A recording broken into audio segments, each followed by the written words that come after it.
नाज़रीन, ब्रेक पे जाने से पहले हम बात कर रहे थे ट्रैफिक कवानीन के हवाले से, फिर एक बार हम दोबारा बात करेंगे तजावुज़ात के ही हवाले से। वापस आ जाते हैं इसी टॉपिक पर। तो तजावुज़ात का जो ऑपरेशन है वो ठीक है, हम सब देख रहे हैं, हो रहा है, और जगह जगह हम देख रहे हैं मलबा पड़ा हुआ है जिसकी वजह से बहुत गंदगी हो गई है। ट्रैफिक की जो सूरत हाल है वो भी काफ़ी गंभीर नज़र आ रही है। क्या कहेंगे इस हवाले से? देखिए, मैं आपको बताऊं कि एक जहां मेरा घर है, मेन रोड है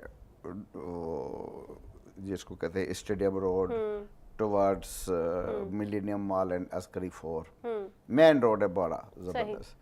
वो उस पूरे रोड पे वो जो है कोई क्या कहते हैं वो शनुवारी, तो कोई सलातीन जी, तो कोई आफरीदी इन जी, तो जी। कोई 50 होटल जो सारी एरिया पे कब्जा करके वो संदले वंदले लगा के कालीने बिछा के, हाँ। और हालत ये होती है वहाँ जो गाड़ियाँ खड़ी होती हैं तो हाँ। हम वहाँ से आते हुए अपने घर की स्ट्रीट में नहीं मुड़ पाते।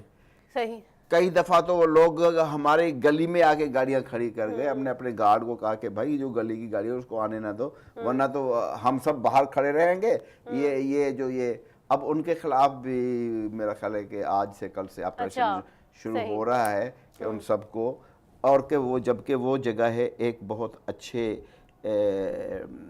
सर्विस रोड की और ग्रीन बेल्ट की, जिस जगह वहाँ पे उन्होंने जो है, और उनका क्लियर कट उस दिन एक बंदा चीख चीख के बोल रहा था, इसीलिए चीख के बोल रहा था कि उसकी दुकान टूट रही है। चीख के बोल रहा था कि मैं 3.5 लाख रुपए महीना कैंटोनमेंट के फला अफसर को देता हूँ। मीडिया वालों को बता रहा था कि मैं फला अफसर को 3.5 लाख रुपए महीना देता हूँ।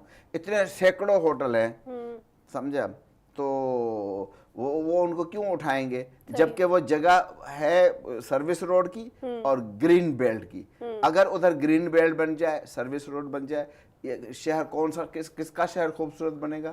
हमारा शहर खूबसूरत बनेगा, मेरा नहीं बनेगा। हाँ। इस कराची वालों का शहर खूबसूरत बनेगा। अच्छा, ये जो इन्होंने जो बिल्डिंग्स हैं मिसमार करके जगह जगह मलबा इन्होंने डाल दिया है, उसको उठाने का हमने देखा था कि एक आध जगह पर जब शोर हुआ कि मलबा उठाया जाए, काम भी शुरू हुआ था, मलबा भी उठाया जा रहा था, लेकिन सूरत हाल फिर वही जूं की तू है कि जगह जगह मलबा पड़ा हुआ है। हाँ। देखो, हाथ तो हमने डाल दिया है ना काफी जगहों पे।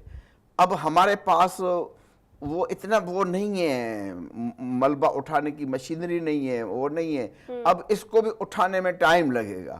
लेकिन फिर सूरत हाल वही जूं की तू है ना, गंभीर होती जा रही है, ट्रैफिक की रवानी में खलल पड़ रहा है। आपको मैं एक मिसाल दूं, बहुत पुरानी। ज़लज़ला आया था 2008 में, ठीक है? जब तक तो हमें पता ही नहीं था कि पूरा कश्मीर 2005 में आया था शायद। 2005 में? 8 में? नहीं 2005 में आया था। तो पहले तो हमें पता नहीं था, हमने समझा कि वो इस्लामाबाद में सिर्फ मरगला टावर जो है वो गिर गया है, उधर कश्मीर पूरा ख़त्म हो गया था, उसका तो पता हमें बहुत देर में चला। तो उस मरगला टावर का मलबा उठाने के लिए पूरे इस्लामाबाद में कोई ऐसी मशीनरी नहीं थी कि उस मलबे को उठाए या उधर खुदाई करे कि उसके नीचे कुछ जिंदा इंसान भी हैं कि नहीं है। कहीं से कोई हाँ, हम देख रहे थे जैसे जैसे मलबा उठाया जाता था उसमें से कोई एक इंसान तो निकल ही रहा था ना, ऐसे खबर ऐसी आ रही थी। मतलब कि वहाँ पे कुछ एंकर्स हमारे टीवी वाले जो है वो प्राइवेट कंपनियों को, कंस्ट्रक्शन कंपनियों वालों को अपीलें कर रहे थे कि अगर आपके पास कोई मलबा उठाने की मशीनें हैं, ये है, खुदा के लिए वो ले आओ, ये करो वो करो। तो हम मुल्क तो बना लेते हैं लेकिन उसको साफ नहीं करते।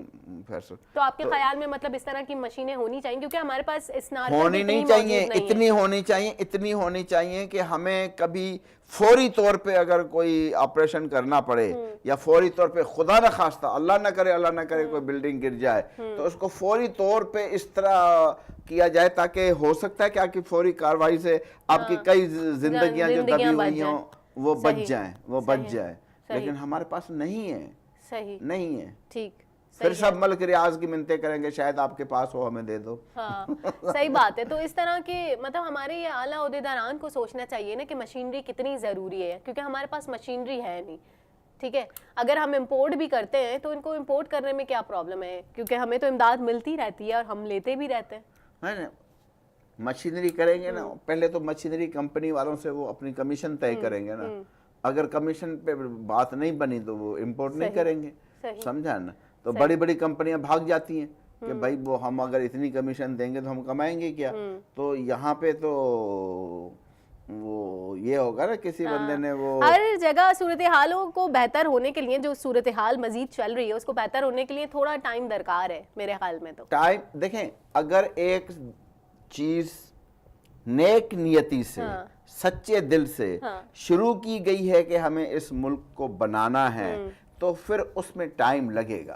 फिर हम ये ना सोचेंगे अगले हफ्ते ये हो जाएगा, अगले महीने ये हो जाएगा, क्योंकि अगर हम अपना घर भी बनाते हैं, उसको तामीर भी करते हैं तो उसमें भी वक्त दरकार होता है। फिर ये मुल्क भी हमारा घर है, 2-3 साल लगते हैं, ये मुल्क भी हमारा घर है, ये मुल्क भी जब बनेगा तो इसमें भी टाइम लगेगा। लेकिन जब बन गया ना, और फिर एक फिनोमेना बन गया कि अब जो भी हुक्मरान आएगा वो इसी पॉलिसी पे अमल करेगा, सही, ठीक ठीक, तो फिर तो ठीक है।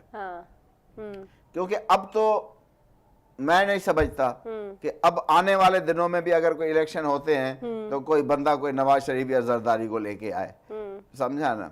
इमरान खान को भी आजमा के देख लेंगे, अगर वो उनकी उम्मीदों पे पूरा उतर गया और कुछ कर गया कि लोगों को एक एतमाद बहाल हो गया कि नहीं, जो हम शुरू में सोचते थे ऐसा नहीं है, इसने कुछ करके दिखाया, हमें कम से कम एक रास्ते पे तो लगा गया, सही, बिल्कुल, समझा ना, बिल्कुल। तो एक उम्मीद पैदा होगी।